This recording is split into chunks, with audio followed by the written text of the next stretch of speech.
Hi, I'm Elliot Margulies. I'm from the Midpen Media Center in Palo Alto, California, USA. And I'm gathered with people in 4 other countries so we can do a comparison of our pandemic lives these past 9 months. Right now, it's 10 p.m. on a Saturday night where I am, but for the 4 of you, it's already Sunday. We're talking to people in places like Tbilisi and Hong Kong and Indore, India, and Tokyo, Japan. So I'm so excited and privileged to be able to connect with people so far away and hear some of your own stories. Why don't we just each introduce ourselves, say your name and what location you're coming from, and who at this point you're living with. So we'll start with you, Elizabeth. I'm living with my husband, and my adult son is with us and working in Tokyo as well. And Etta. Hello, everyone. I am living in Hong Kong by myself. As you know, that Hong Kong is a high population density, so I'm actually on the 50th floor of the building. So yeah, nice to meet you all. I'm Marina Usteridze from Pilisi, Georgia. I live actually with many people, I just realized. This is my husband, my 3 kids. It's also my mother who is with us and who teaches online at the age of 80. She'll be 81 in December. Yeah, and also there is a really nice person who lives with us. Her name is Mado. Mado used to be nanny of my youngest kid, and now she's our housekeeper. So it's actually 7 of us here. I'm Kalu and I'm from Indore. It's in central India. And I live with my brothers. I have 2 brothers living with me and they are students. At our original meeting, we had a calendar snafu that prevented one of our participants from joining us, but through the magic of editing, we are going to be able to talk to her now. So I am Qadis Tesfaye. I am currently living in Addis Ababa, Ethiopia, working here, and I live alone. The past 9 months has really, there's been a connection of people all around the world because of this virus, this COVID-19. And it's already killed 1,340,000 of us. We did a pandemic meeting like this with people in 7 other countries. It was at the end of September. And at that point, just under 1 million people had died. So in just the last 7 weeks, the death toll has gone up by 40%, as many countries have gone through a resurgence. And tonight, I want to be able to talk about both the external changes that we've gone through, the lifestyle changes, the work changes, the rituals, the messaging we've received, and also the internal changes, the emotions that this kind of lifestyle and our fear of getting COVID has created in our lives, and even also silver linings that it's given us over these past months. I know that we're all taking some precautions, but they could vary from one country to another. I know we're all hoping that a vaccine is in the works and will somehow put an end to this difficult chapter. I'm going to start with asking you all if you've experienced a big life event in the last 9 months, when life events are often changed from what they used to be like. So I got married during COVID when it started. Yeah. Wow. So you might know about, you might have heard about Indian weddings. You know, we have like 7 days celebration, it can last up to 10 days. Wow. But my wedding happened in one single day, in one day. And you know that it was just family members and we did not invite anyone. But The wedding had to happen because in India, in Hindu religion, we have some cultural ritual things. I don't know how to say it, but we have religious things. So that's a good time for wedding. We can say like a good time. My story is actually a sad one as compared with Kalu's new wedding. So congratulations as well. And the event happened on me was my grandpa, who already was actually 100 years old. He passed away in April time. And at that time, hospital is not allowed to have any visits. It means that anyone who are staying in the hospital or any elderly daycare center, no one, even the close family members, can visit them. And I come from very small town where people like very slow life, think about everything, in religions.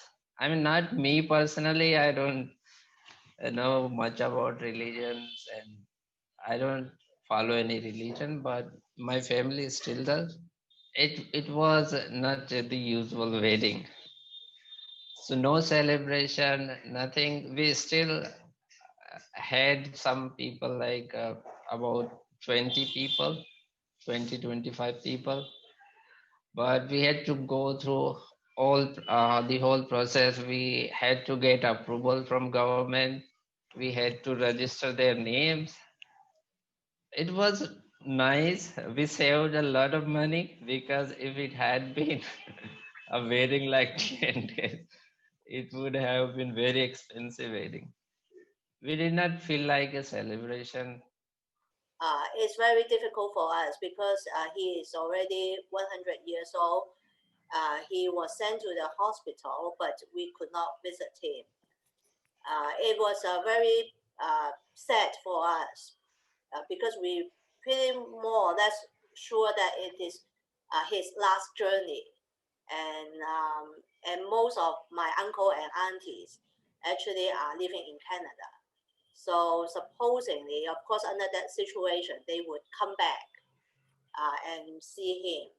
And in the Chinese context, with the son and daughters with them in the very last journey is very important. He passed away about 2 weeks, staying in the hospital. The hospital, the nurses and doctors are very kind. Actually, they make some exception for us. So during the very, very final stage, the doctor and the nurses still allow us to go inside and take, see him for a couple minutes, one by one, not in a big crowd. And then on the very last day, we still could go inside and pay our last respect to him. Everyone, on the other hand, actually in the very last minute, make a call with him. So we actually turn on the WhatsApp and then call our aunties and uncles using the video to just say goodbye to my grandpa. In Hindu religion, we have different rituals. We have to go through all those, and if it's like 10 days, then you have time, you can celebrate, you can enjoy. But when you do in one day, you are pushed through everything. Like a few minutes here, a few minutes there, and it felt like a work, not like a wedding. For 1 or 2 years, this will happen. For some time she will stay with me, and for some time she will stay with her parents. So now she is with her parents. She will be back in a week or so. Very good. Thank you for sharing that. The other thing is that during his funeral, for his actually before that happened, his last wishes is to have what we call a grand funeral. Still for the funeral, the government allows to have, I think, maybe 10 people maximum. So on the contrary to his last wish, we could only arrange a very, very simple funeral for him. And only a few people can come. And we make a very quiet one, but hopefully that he is all happy with it. So, Kidis, I am so sorry to hear that you've been going through COVID yourself. And I hope you don't mind, but I'd like to check in with you about that and see what it's been like. But a friend of mine that I was in contact with actually tested positive. So then that was when I was like, okay, I have symptoms. Maybe I should get checked. And then immediately the next day I got checked. And of course it was positive. So it's been manageable. And my symptoms are mild. Like I said, it feels like I have a regular cold. Started off with a sore throat, stuffy nose, and coughing, and a little bit of the chills. And that's kind of where it's been the last few days. So I'm thankful. There has been numerous designated locations for isolation centers and treatment centers and so forth. So anybody, they've made it really convenient for people to call a toll-free number. And if you don't have anyone, you can also just call that number and really get guidance to where to go and how to navigate it. Where in the beginning, they didn't have any of this figured out, but now it's a pretty smooth kind of, navigating where to go and what to get and how to handle the virus. And what I also actually liked, and I was really impressed by the Ministry of Health, is they have called me 3 times so far from the Ministry of Health. So my results got sent over to them, and then they called and said, asked how I was feeling and gave me some other tips and advice on how I can just treat myself at home. And if I have any symptoms that change, to, call them immediately, and that they can send an ambulance and get me and stuff like that. So they have a really great task force that's working on helping people at this time. Bring us up to speed on what the rules have been in Japan. So it's very interesting, Elliot, even in the spring and over the summer when numbers appeared to be increasing, the number of cases, there was never a lockdown or a particular mandate. The risk levels were raised, but what we would have is little police cars driving around late in the morning or in the middle of the day, just advising people, please wear your masks. Please be aware. It's a very interesting approach, not unusual for Japan. More of a very gentle peer pressure, but nothing super draconian. However, we are seeing increases in numbers over the past 2 weeks, and the government is trying to determine what to do. There is not there's a bit of hesitancy, I think, to be overly prescriptive to the citizenry and other people who live in Japan about what they should do, and hoping that people will be more considerate of the people who they live around, and to take precautions and wear masks and physically distance. I personally do not like the term socially distancing, because I don't think it's socially distancing. I think we're physically distancing to protect one another. And so that's what's happening in Japan. The numbers are increasing. I do think it is concerning. Do you have bars are open and movie theaters are open through all of this, or have there been various phases? The bars have remained open. There have been limitations on the time period, so they'll close at 8 o'clock or 10 o'clock. I do think the movie theaters are open. When you're walking around in the streets or in a grocery store or a park, is almost everybody wearing a mask, or has that changed, or it never did happen? No, I would say the majority, and when I say the majority, I would say more than 70%. The more informed we become, to me, the more important it is just for everybody to wear a mask. So has there been any changes in the rules in the last 2 weeks since it started rising again? Just encouragement to not go out to the bars, not stay out too late, to change your time on the train, keep your physical distance. So it's really an effort of encouragement. The first cases started to appear actually in early March early March. And government's reaction was a lot at that point. Actually, we had complete lockdown when we only had 13 cases. We worked online for 2 months. I worked online for 2 months from home. But there were also times when there were no cars, like private vehicles, allowed without special permissions. And those special permissions would have some either emergency or work duties. Otherwise, you wouldn't get that special permission. And also, public transportation was not running at all.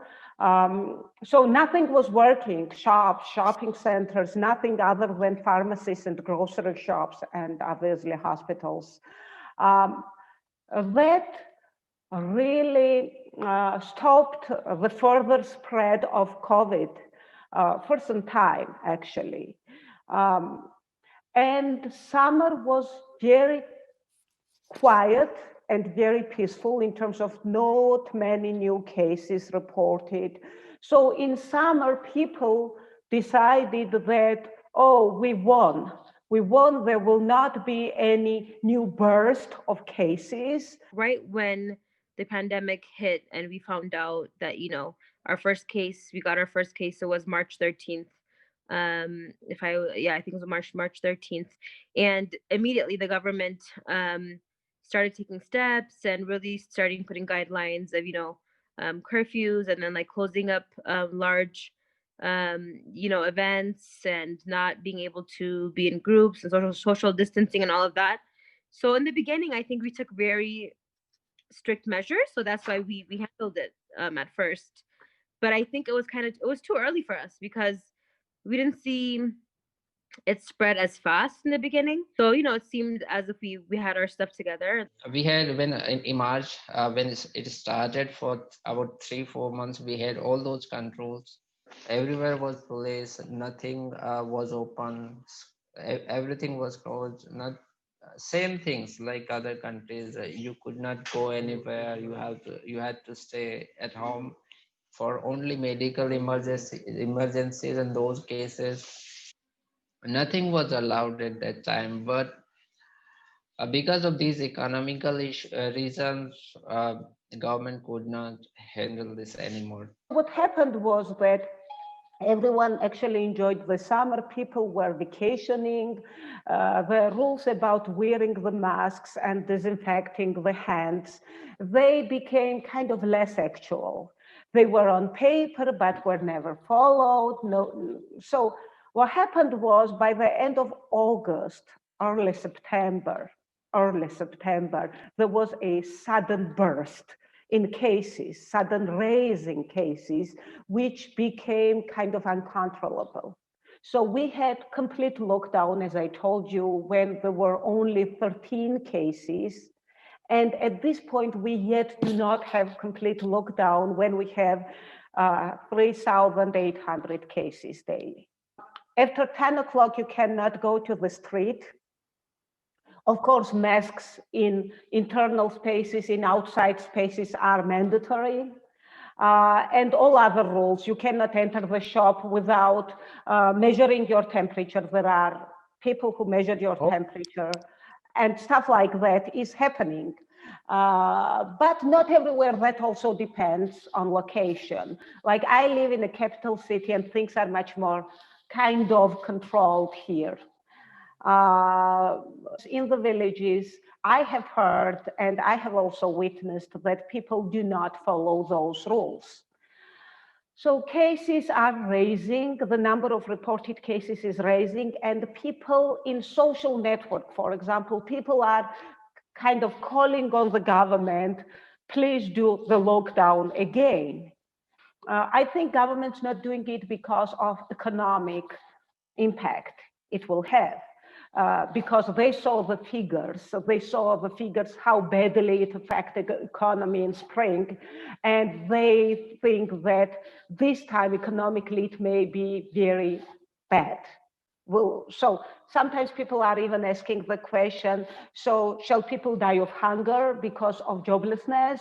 Or Shall it be COVID, and does it make any difference? After the springtime, we tried this whole social distancing and working from home type of thing, but there's only a small segment of the population that can actually do that. Majority of the population have to get out there and work. There's so many day laborers that have to go out and make an earning day to day and come back home to their families. The family structure of one household is completely different than like the Western world, where you have a family of 7 to 10 to 12 living in one household. So it's hard to maintain, 2 to 3 feet away from each other and not be in each other's space. So all of these things were factors that really impacted the spread. So with all of that, people started realizing that, after a few months of not making money and losing income, they couldn't survive. It was survival mode and people had to get out there and just work. And they were like, if I'm staying home trying to avoid this virus, I'm dying because I can't feed my family and we're dying from hunger, or I'm going to get this virus and just deal with it. So that was kind of the mentality that a lot of people had. So then, slowly but surely, things were opening up and people were just kind of going out. But the government did a really good job in terms of making businesses make sure that they have like water and soap at the entrance of this door, of their door. They made people sanitize their hands before they go in or wash their hands. They also made you wear a mask before you go into any facility. So all of these things really helped. Also, you couldn't be at like a restaurant with more than 3 people at one table and so forth. So these kind of things really helped, to a certain extent. But then there also became this trend of people that are actually getting the virus were recovering much more faster than they were dying. So the kind of the fear that people had started disappearing. So kind of became like, oh, so if I get the virus, I'm probably going to survive. Why am I such in this fear that I'm going to get it? Let me just go and do whatever I want. So there was kind of that shift in mentality. In India, maybe it's religions or people not taking this seriously. Many of the shops in indoor is a city. Here also many people don't wear mask.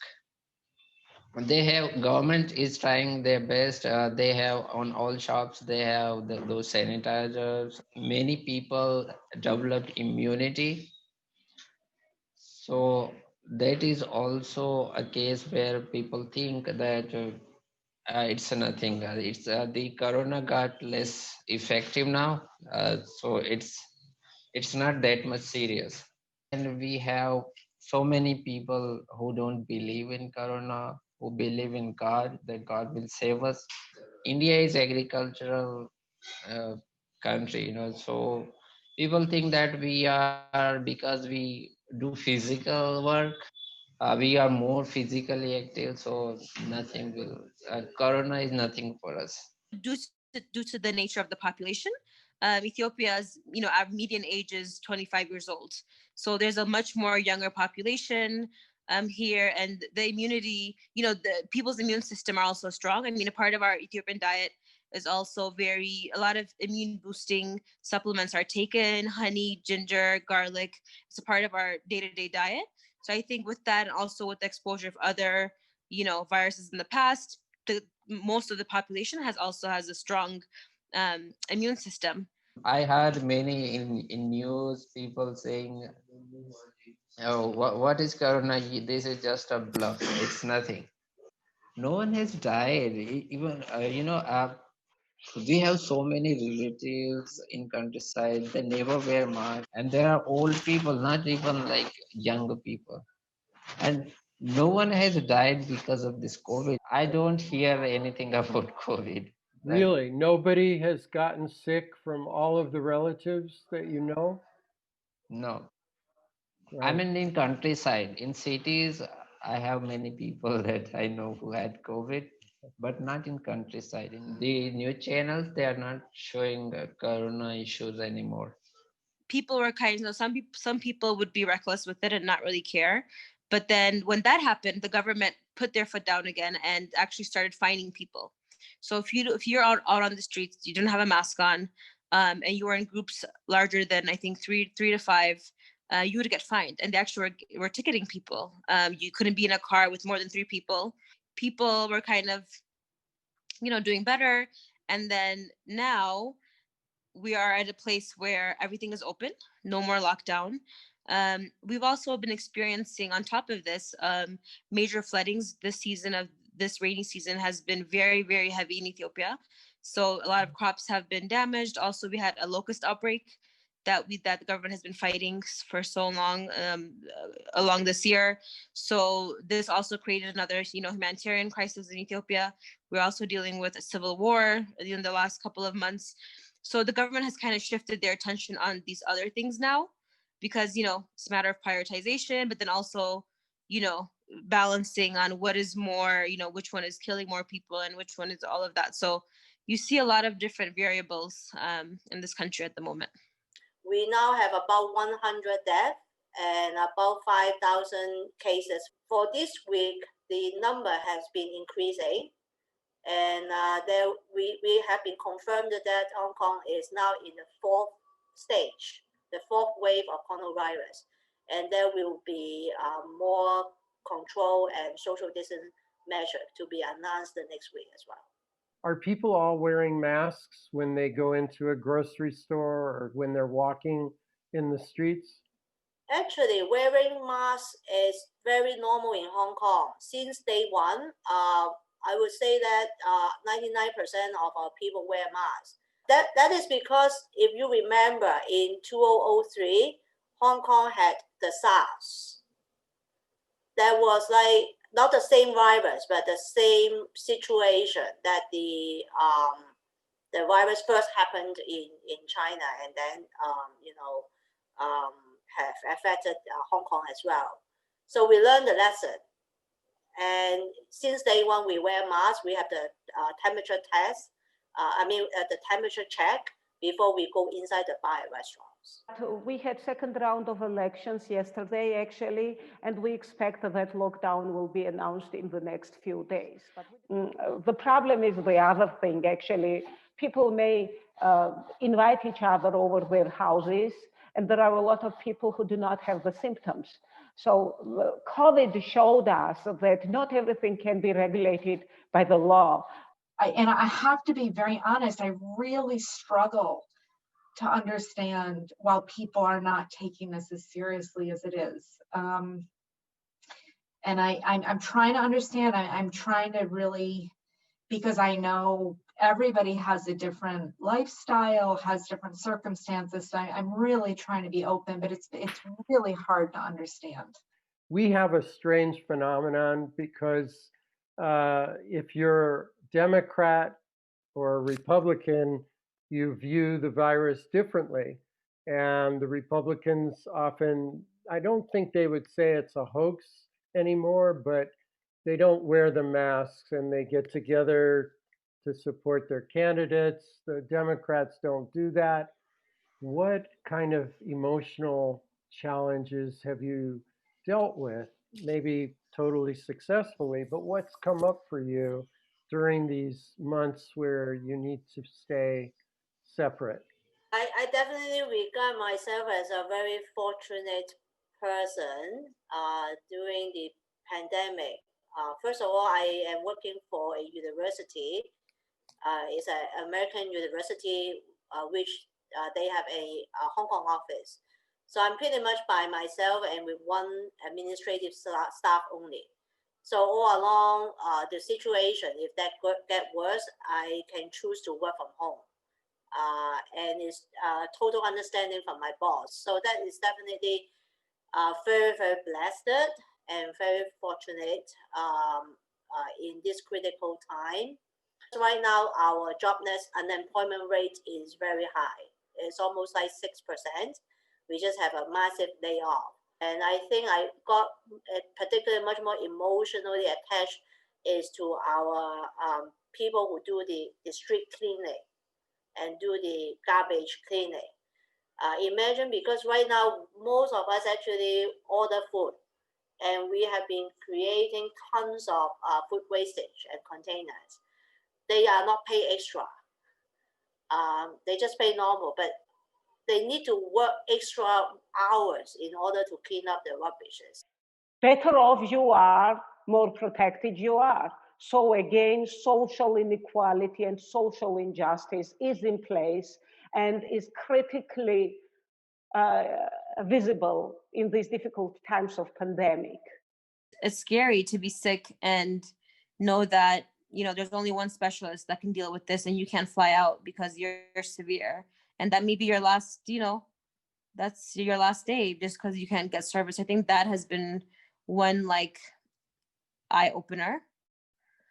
And the other is just access, just seeing that many people, you know, like I consider myself privileged here. Obviously, I'm privileged. I can social distance. I'm at home throughout the pandemic. I'm not struggling with food or water or, you know, basics.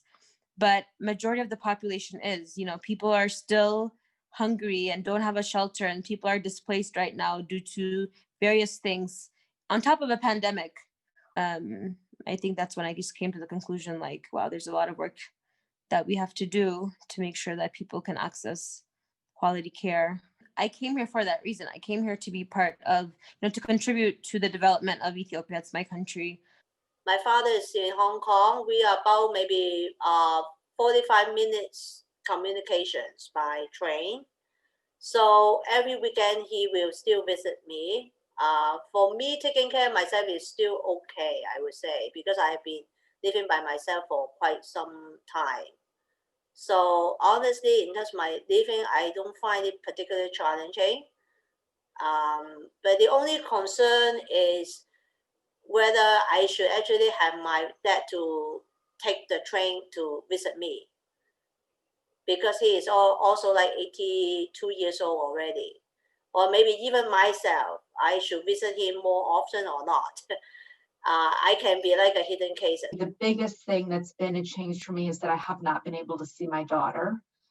I saw her in February of this year, and usually and she's 26 years old, so it's not like, you know, I mean, she's an adult, but I usually see her 6 times a year, and I still have not been able to see her. And while with WhatsApp and all the technology, thank God for all of that, because we can still talk every day and everything else, but that has been difficult. I don't really feel like I have that many limitations except my ability to travel and my ability to see my daughter. Yes, I live in a big family, but I'm very sociable. And the first thing which I found out was, for me, this lockdown was too tough, too tough. And there are people like me, maybe many people like me. I'm like a person, even though I could work online, this was killing me. You do the work better, but you no longer enjoy the life. You are more productive, but you no longer enjoy the life. And it all is nothing to you. There is human factor lost.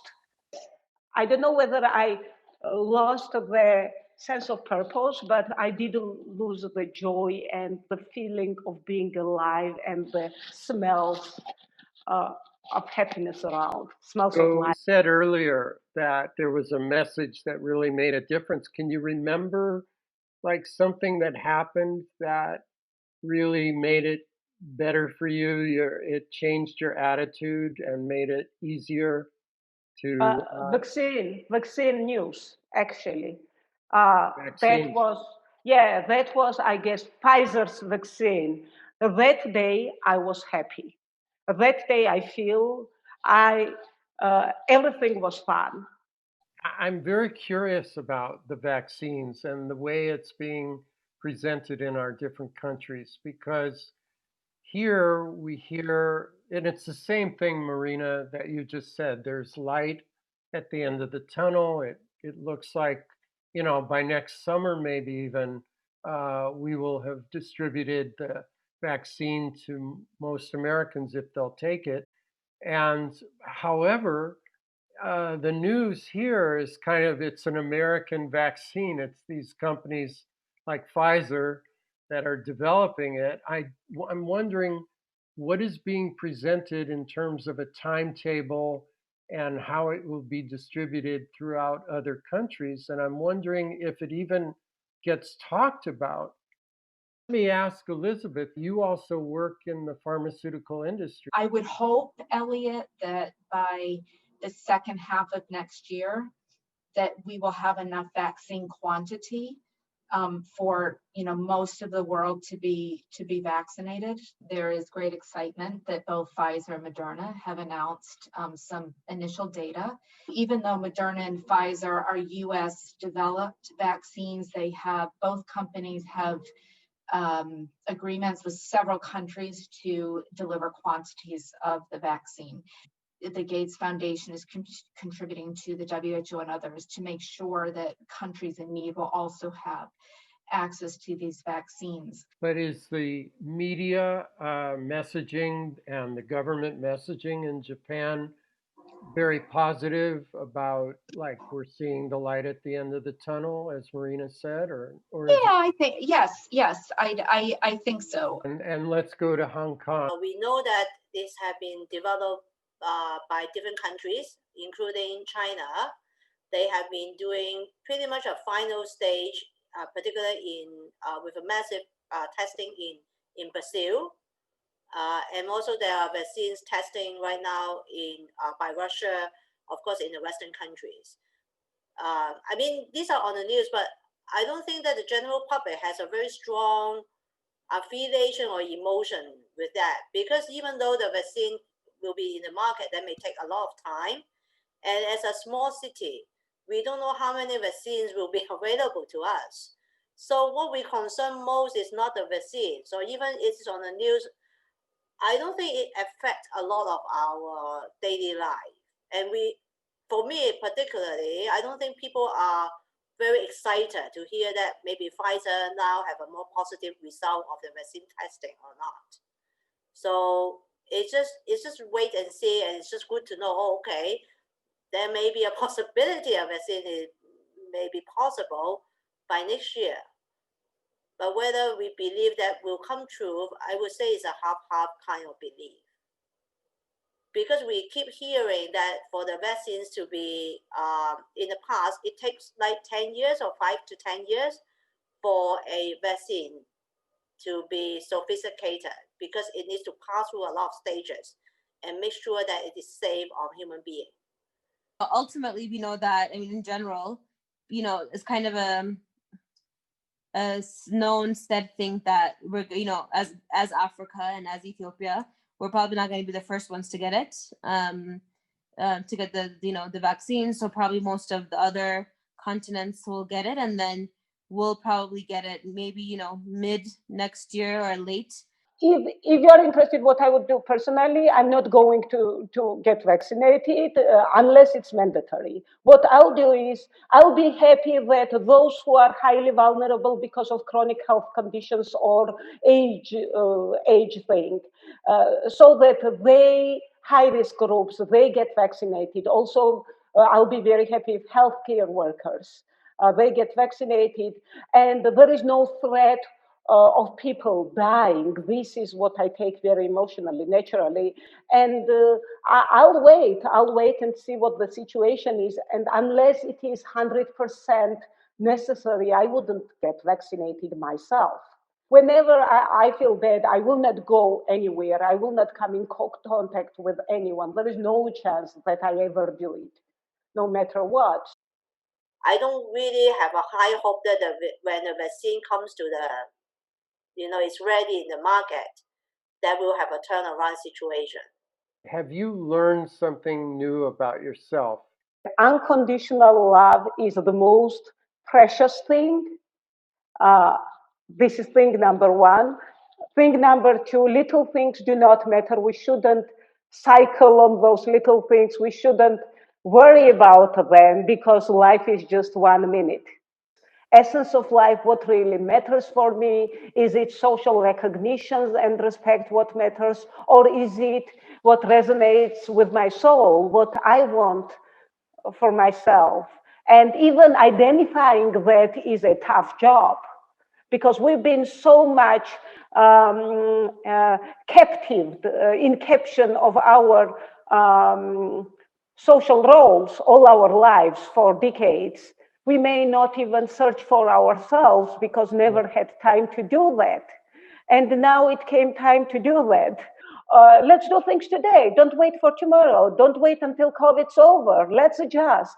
And let's do whatever I've discovered is right. Let's do it now. Let's start it from today.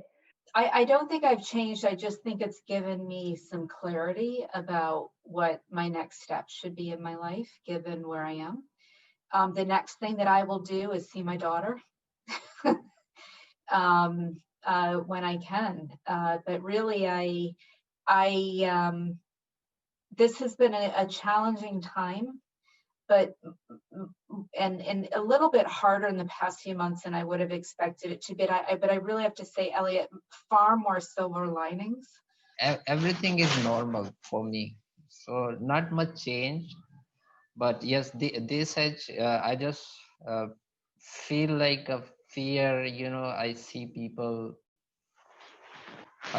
just that a feeling,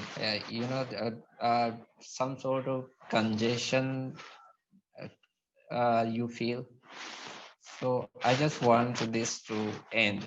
I think the pandemic is another alarm clock to tell all of us that we need to live in a moment. And life can be, short sometimes. And I treasure more the opportunity about human touch. We always take it for granted, right? So treasure the moments that you are still in touch with your friends and your relatives. We all are still very different, and we need to respect that, and there's beauty in that, but we can still be a total world. But that's one thing that's just been highlighted for me, is just really respecting the beauty in the differences, quite frankly.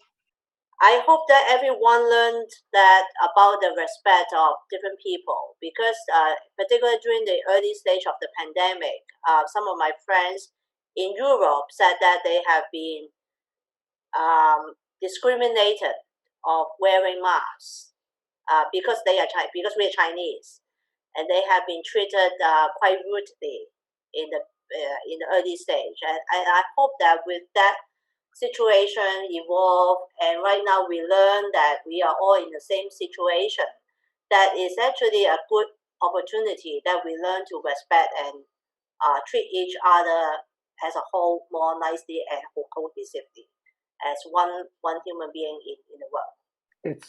It's ironic that in the midst of needing to be more distant from each other, more divided by screens or connected by screens, that we take away lessons of the heart, that we take away lessons of connection. If you care about others a little more than you used to do in the past, it's only good. It's not going to harm you in any way or your selfish personal interest. You can still be successful, you can still be well off, but bothering a little more for others, so this is what can make huge, huge difference. And we're all interdependent, we're all dependent on each other, even when we do not realize that.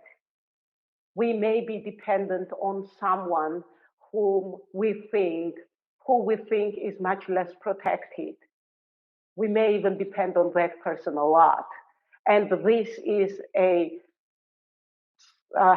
circle which cannot get broken. So that's what I've learned. But now, as I speak to people, they're all much more emotional, much more compassionate. I think that people are becoming more of that. And if they sustain that, even after COVID is gone, and it will go away one day for sure, I think this will make world a better place for all of us and for our kids and grandkids.